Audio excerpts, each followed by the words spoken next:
Okay ma'am. என் பேர் வந்து Gokula Kannan. S, என்னோடய ரேங்க் வந்து 781. இந்த எக்ஸாமுக்கு நீங்கள் எப்படி ப்ரிப்பேர் பண்ணீங்க? இது எவ்வளோ கஷ்டமாக இருந்துச்சு? ஓவராலாக பார்த்தீங்கன்னா வருஷத்துக்கு வந்து 10 லட்சத்துக்கு மேலே வந்து இந்த எக்ஸாம் வந்து எழுதிட்டு இருக்காங்க. ஸோ ஓவரால் பார்த்தீங்கன்னா 0.01% தான் வந்து பார்த்தீங்கன்னா அதில் பாசிங் பர்சன்டேஜ் ஆகும். One of the toughest exams in India, descriptive ஸ்டைலில் சொல்ல போனோம்னா. ஸோ வந்து 3 ஸ்டேஜஸ் இருக்குது. 3 ஸ்டேஜஸ்க்கும் வந்து பார்த்திங்கன்னா ப்ரிப்பரேஷன் மோட் வந்து வேரி ஆகும். நான் வந்து பார்த்திங்கன்னா இது எனக்கு 5th அட்டெம்ப்ட் நான் கிளியர் பண்ணியிருக்கிறேன்.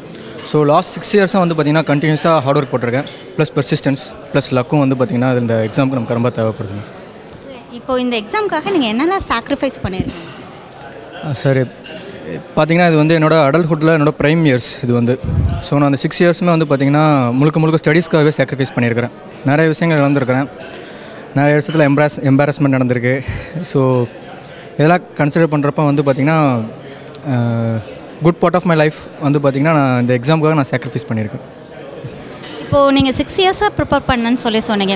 ஸோ இந்த 6 இயர்ஸ் ஒவ்வொரு வாட்டி நீங்கள் எக்ஸாம் எழுதும் போது உங்கள் ரிலேட்டிவ்ஸ் ஆகட்டும் எல்லாரும் ஆகட்டும் ரிசல்ட் என்னன்னு கேட்கும்போது உங்களுக்கு நீங்கள் அந்த டவுன்ஸை வந்து எப்படி கடந்து வந்தீங்க?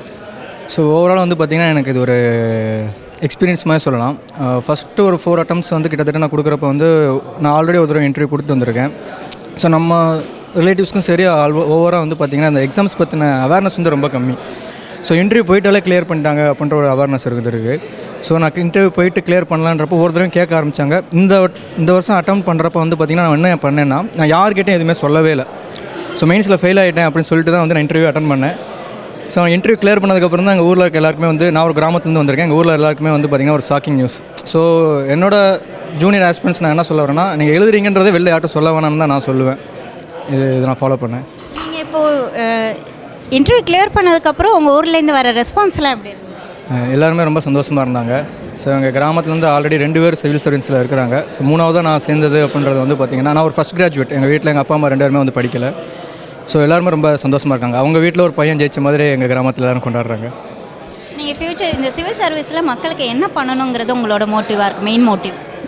ஸோ என்னோடய ஃபஸ்ட் மோட்டிவ் என்னென்னா நான் என்னோடய பர்சனல் லைஃப்பில் நான் ஃபஸ்ட் கிராஜுவேட்டு. எனக்கு ஒரு குவாலிட்டி எஜுகேஷன் கிடைக்கணும்னு நான் ரொம்ப கஷ்டப்பட்டுருக்கிறேன். ஸோ எனக்கு வந்து ஒரு 6 இயர்ஸ் எடுத்துக்கிட்டேன் இந்த கிளியர் பண்ணுறதுக்கு. இதே ஒரு கிராஜுவேட்டட் ஃபேமிலிலேருந்து வந்திருந்தாங்கன்னா அவங்க ஃபஸ்ட் இயர்லையோ செகண்ட் இயர்லையோ முடிச்சிருப்பாங்க.